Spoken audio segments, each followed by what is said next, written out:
श्रावण मास महात्म्य 7वां अध्याय। ईश्वर बोले, हे सनत कुमार, अब मैं अत्युत्तम भौम व्रत का वर्णन करूंगा, जिसके अनुष्ठान करने मात्र से वैधव्य नहीं होता है। विवाह होने के पश्चात 5 वर्षों तक यह व्रत करना चाहिए। इसका नाम मंगला गौरी व्रत है। यह पापों का नाश करने वाला है।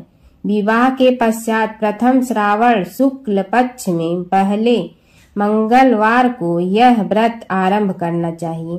केले के खंभों से सुशोभित एक पुष्प मंडल बनाना चाहिए और उसे अनेक प्रकार के फलों तथा रेशमी वस्त्रों से सजाना चाहिए।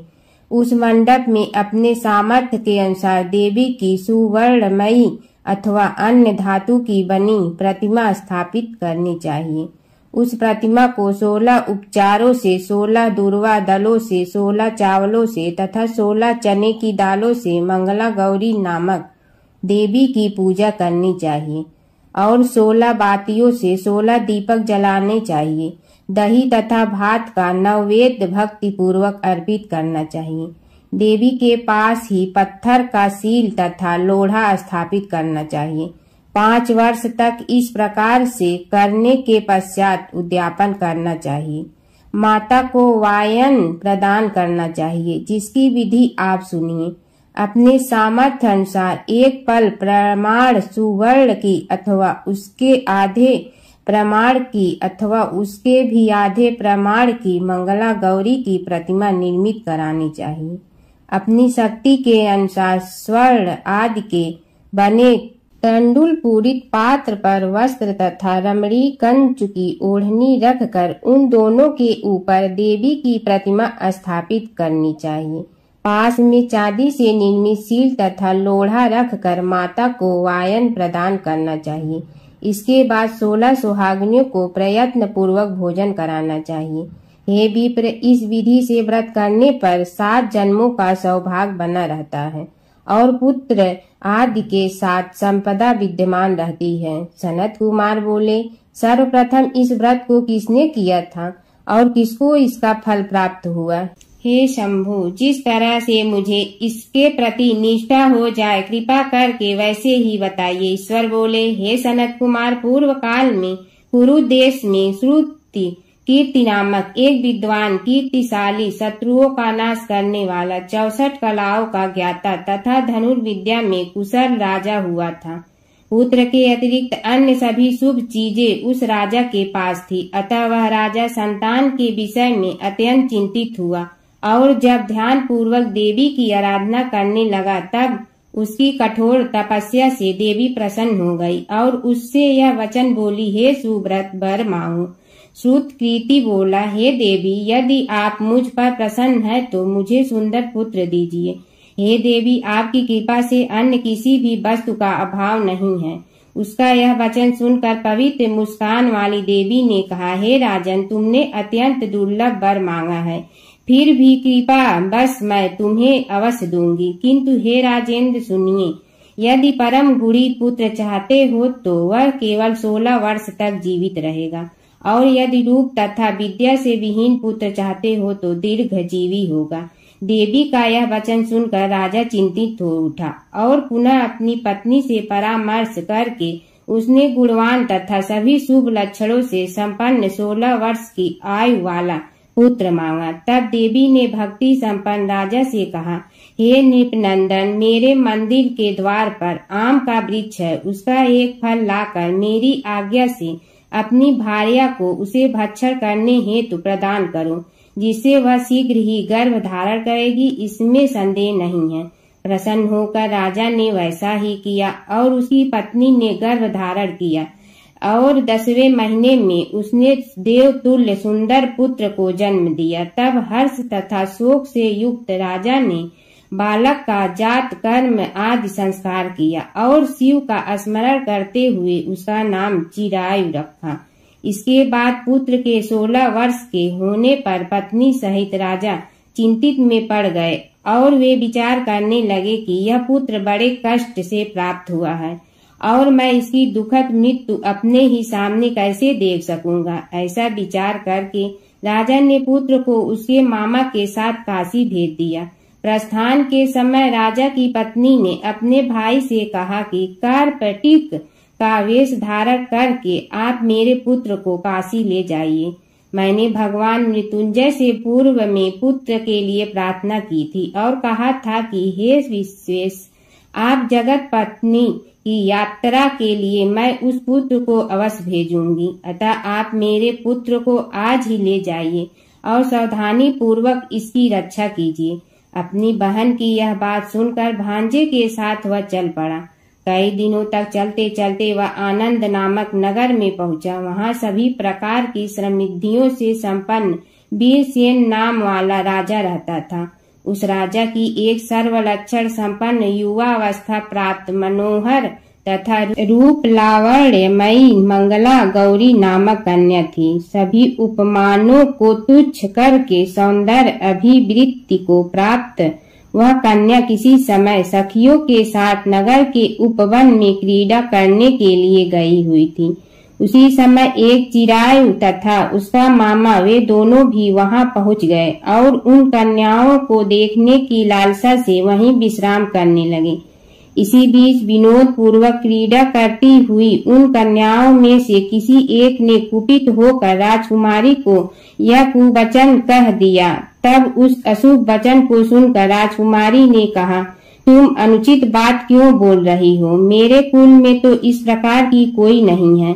मंगला गौरी की कृपा से तथा उनके व्रत के प्रभाव से विवाह के समय जिसके सर पर मेरे हाथ से अक्षत पड़ेंगे, हे सखी, यह यदि अल्प आयु वाला होगा तो भी चिरंजीवी हो जाएगा। इसके बाद वह सभी कन्याएं अपने अपने घर चली गईं। उसी दिन राजकुमारी का विवाह था। वह देश के दृढ़ धर्मा नामक राजा के सुकेतु नाम वाले पुत्र के साथ उसका विवाह निश्चित किया गया था। वह सुकेतु विद्याहीन, कुरूप तथा बहरा था। तब सुकेतु के साथ आए हुए उन लोगों ने विचार किया कि इस समय कोई दूसरा श्रेष्ठ वर ले जाना चाहिए और विवाह संपन्न हो जाने के बाद वहां सुकेतु पहुंच जाए। उन लोगों ने चिरायु के मामा के पास जाकर याचना की, आप इस बालक को हमें दे दीजिए जिससे हमारा कार्य सिद्ध हो जाए। इस पृथ्वी पर परोपकार के समान दूसरा कोई धर्म नहीं है। उनकी बात सुनकर चिरायु का मामा मन ही मन बहुत प्रसन्न हुआ, क्योंकि इसने उपवन में पहले ही कन्या मंगला गौरी की बात सुन ली थी। फिर भी उसने एक बार कहा कि आप लोग इसे किस लिए मांग रहे हैं? कार्य की सिद्धि हेतु वस्त्र, अलंकार आदि मांगे जाते हैं, वर तो कहीं भी नहीं मांगा जाता। तथापि आप लोगों का सम्मान रखने के लिए मैं इसे दे रहा हूँ। इसके बाद चिरायु को वहां ले जाकर उन लोगों ने विवाह संपन्न करा। सप्तपदी आदि के हो जाने पर रात्रि में शिव पार्वती की प्रतिमा के समक्ष उस चिरायु ने हर्ष युक्त होकर मंगला गौरी के साथ शयन किया। उसी दिन चिरायु के 16 वर्ष पूर्ण हो चुके थे और अर्धरात्रि में साक्षात काल्प सर्प रूप में वहां आ गया। इसी बीच संयोग बस राजकुमारी जाग गई। उसने उस महासर्प को वहां देखा और वह भय से व्याकुल होकर कांपने लगी। तभी उस कन्या ने धैर्य धारण 16 उपचारों से सर्प की पूजा की और पीने के लिए उसे दूध दिया। उसने दीनता भरी वाणी में उस सर्प की प्रार्थना तथा स्तुति की। मंगला गौरी प्रार्थना करने लगी कि मैं उत्तम व्रत को करूंगी जिससे मेरी पति जीवित रहे। ये जिस तरह से चिरकाल तक जीवित रहे, आप वैसा कीजिए। इतने में सर्प वहां स्थित एक कमंडल में प्रवेश कर गया और उस मंगला गौरी ने अपनी कंचुकी से उस कमंडल का मुंह बांध लिया। इसी बीच उसका पति अंगड़ाई लेकर जाग गया और अपनी पत्नी से बोला, हे प्रिय, मुझे भूख लगी है। तब वह अपनी माता के पास जाकर खीर, लड्डू आदि ले आई और उसके द्वारा दिए भोज्य पदार्थ को उसने प्रसन्न मन होकर खाया। भोजन के पश्चात हाथ धोते समय उसके हाथ से अंगूठी गिर पड़ी। तांबुल खाकर वह पुनः सो गया। इसके बाद मंगला गौरी कमंडल को फेंकने के लिए जाने लगी। विधि की कैसी गति है कि उस कमंडल में से बाहर की ओर जगमग करती हुई हार कांति को देखकर वह आश्चर्यचकित हो गई। घट में स्थित उस हार को उसने अपने कंठ में धारण कर लिया। इसके बाद कुछ रात शेष रहते ही चिरायु का मामा आकर उसे ले गया। इसके बाद वर पक्ष के लोग सुकेतु को वहां ले आए। उसे देख मंगला गौरी ने कहा कि यह मेरा पति नहीं है। तब उन सभी ने उससे कहा, हे शुभे, तुम यह क्या बोल रही हो? यहाँ तुम्हारा कोई परिचायक हो तो उसे हम लोगों को बताओ। मंगला गौरी बोली, जिसने रात्रि में 9 रत्नों से बानी अंगूठी दी है, उसकी अंगुली में इसे डालकर परिचायक निशानी देख लें। मेरे पति ने रात्रि में मुझे जो हार दिया था उसके रत्नों का समुदाय कैसा है, इस बात को यह बताएं। यह तो कोई अन्य ही है। इसके अतिरिक्त रात्रि में आम सींचते समय उनका पैर कुसुम से लिप्त हो गया। वह मेरी जांघ पर अब भी विद्यमान है। उसे आप लोग शीघ्र देख लें। साथ ही रात में परस्पर भाषण तथा भोजन आदि जो कुछ किया गया था उसे भी यह बता दे, तब यह निश्चय ही मेरा पति है। इस प्रकार उसका वचन सुनकर सभी ठीक है कहने लगे। किंतु जब एक भी बात न मिली तब सभी ने सुकेतु को उसका पति होने से निषिद्ध कर दिया और वर पक्ष वाले जिस तरह से आए थे उसी तरह से चले गए। उसके बाद अपने वंश को बढ़ाने वाले महान यश से संपन्न तथा परम मनस्वी मंगला गौरी के पिता ने अन्न पान आदि का सत्र बनाया। उन्होंने वर पक्ष का वृतांत कानों कान सुन लिया कि स्वरूप से कुरूप होने के कारण लोगों के द्वारा किसी अन्य को वर के रूप में आदर पूर्वक लाया गया था। तब उन्होंने अपनी कन्या को पर्दे के भीतर बिठा दिया। उसके बाद 1 वर्ष बीतने पर यात्रा करके चिरायु अपने मामा के साथ यह देखने आया कि विवाह के बाद वहाँ क्या हुआ। तब उसे गवा के भीतर से देखकर वह मंगला गौरी अत्यंत प्रसन्न हुई और माता पिता से बोली कि मेरा पति आ गए हैं। राजा ने अपने श्रू सज्जनों को बुलाकर पूर्व में कहे गए सभी परिचायकों को निशानी को देखकर मंद मुस्कान वाली अपनी कन्या चिरायु को सौंप दी। राजा ने शिष्ट जनों को साथ लेकर विवाह का उत्सव कराया। इसके बाद राजा वीरसेन ने वस्त्र आभूषण आदि सेना घोड़े रथ और अन्य भी बहुत सी सामग्रियां देकर उन्हें विदा किया। उसके बाद कुल को आनंदित करने वाला वह चिरायु पत्नी तथा मामा को साथ लेकर सेना के साथ अपने नगर पहुंचा।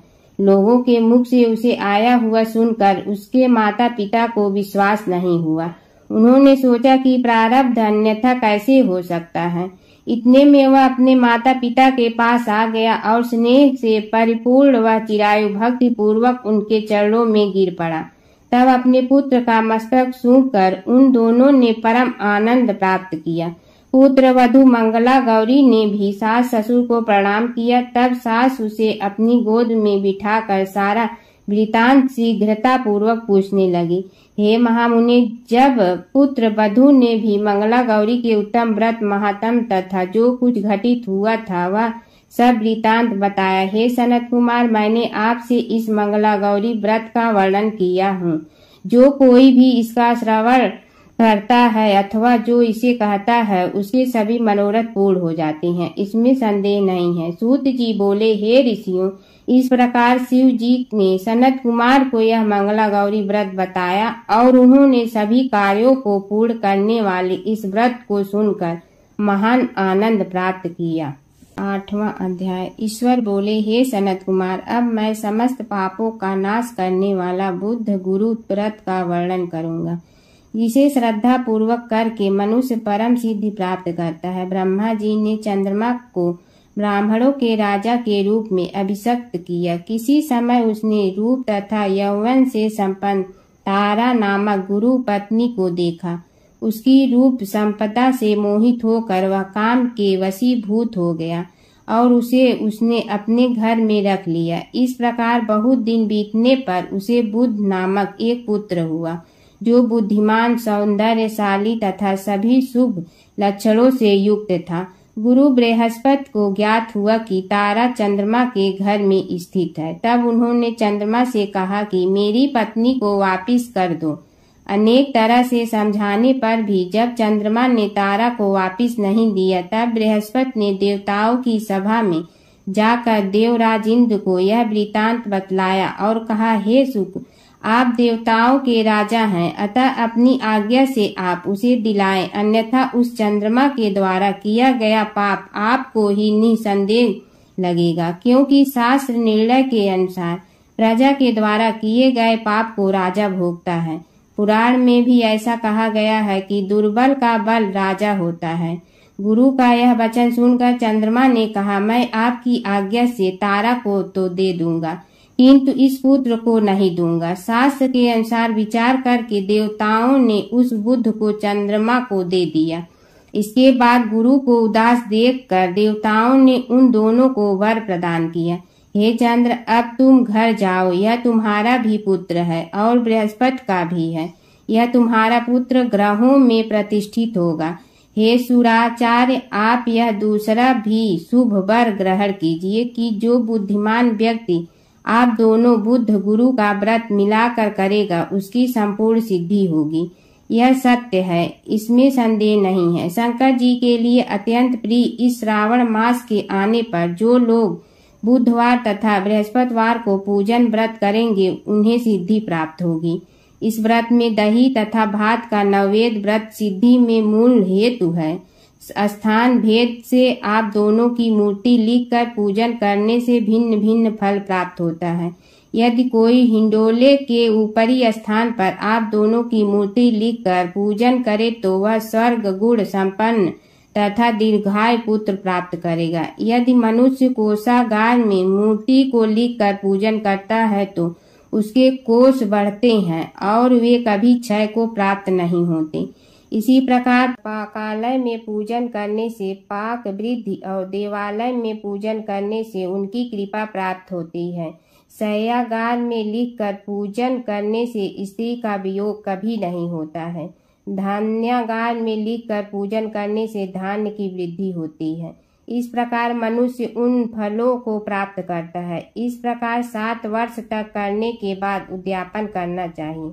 उद्यापन से पहले दिन अधिवासन करके रात में जागरण करना चाहिए।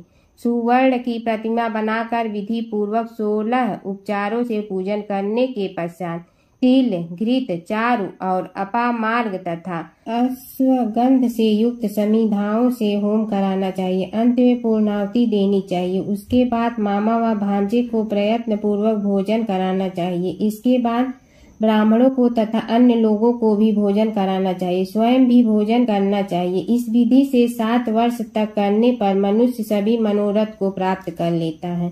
जो इसे विद्या की कामना से करता है वह वेद व शास्त्र के अर्थों को जानने वाला हो जाता है। बुद्ध बुद्धि प्रदान करते हैं और गुरु बृहस्पति गुरुता प्रदान करते हैं। सनत कुमार बोले, हे भगवान, आपने जो यह कहा है कि इस अवसर पर मामा तथा भांजे को भोजन कराना चाहिए, यदि बताने योग्य हो तो इसका कारण बताइए। ईश्वर बोले, हे सनत कुमार, पूर्व काल में अत्यंत दीन तथा दरिद्र कोई 2 ब्राह्मण थे। वे दोनों मामा भांजे थे। उदार पूर्ति हेतु परिश्रम पूर्वक भ्रमण करते हुए वे दोनों किसी नगर में अन्न मांगने के लिए गए थे। उन्होंने घर घर में श्रावण मास में प्रत्येक वार को उस वार का व्रत होते हुए देखा, किंतु कहीं भी बुद्ध गुरु का व्रत नहीं देखा। तब उन्होंने बहुत देर तक परस्पर विचार किया कि सभी वारों का व्रत तो सर्वत्र दिखाई पड़ रहा है, किंतु बुद्ध गुरु का कहीं नहीं। अतः चूंकि यह व्रत अनुच्छिष्ट है, इसलिए हम दोनों को चाहिए कि इस शुभ व्रत का अनुष्ठान आदर पूर्वक करें। किंतु हे सनत कुमार, इसकी विधि न जानने के कारण वे दोनों संशय में पड़ गए। तब रात्रि में उन्हें स्वप्न में इस व्रत की विधि दृष्टिगोचर हो गई। इसके बाद उन्होंने उसी विधि के अनुसार व्रत को किया, जिससे उन्होंने अपार संपदा प्राप्त की। प्रतिदिन उनकी संपत्ति बढ़ने लगी और सभी लोगों को ज्ञात भी हो गई। इस प्रकार 7 वर्ष तक करके वे पुत्र व पौत्र आदि से संपन्न हो गए। उसके बाद उनके ऊपर प्रसन्न होकर बुद्ध व गुरु प्रकट हुए और उन्होंने उन दोनों को यह वर दिया, आप दोनों ने हम दोनों के निमित्त इस व्रत को प्रवर्तित किया है, अतः आज से कोई भी इस शुभ व्रत को करे तो उसे व्रत की समाप्ति पर मामा तथा भांजे को प्रयत्न पूर्वक भोजन कराना चाहिए। इस व्रत के प्रभाव से उसे सभी कामनाओं की परम सिद्धि हो जाती है और अंत में चंद्र सूर्य पर्यंत उसका हमारे लोक में वास करेगा।